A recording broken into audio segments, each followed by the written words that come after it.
Welcome to Rishi dairy farms. మన dairy ఫార్మ్స్లో రోజు జరిగినట్టే రెగ్యులర్ రీసైక్లింగ్ అంతా జరుగుతుంది, కానీ మనకు మిల్క్ కిల్లింగ్ తగ్గిందంటే దానికి ఒక చిన్న కారణం ఉంటే చెప్తా.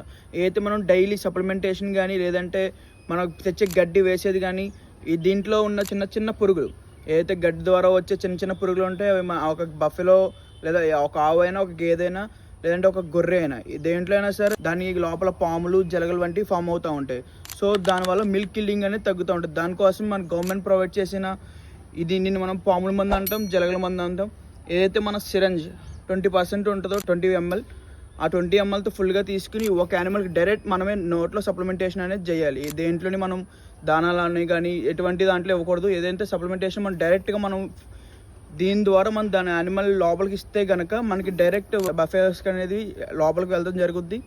దానివల్ల ఏదైతే పురుగులు లాంటి జలగలు వంటివి ఉన్నాయో అవన్నీ బయటకు రావడం జరుగుతుంది. అప్పుడు మనకు మిల్క్ కిల్లింగ్ అనేది పెరుగుతూ ఉంటుంది. సో ఇలాంటి కంటెంట్ కోసం ఫాలో రిషి డైరీ ఫార్మ్స్.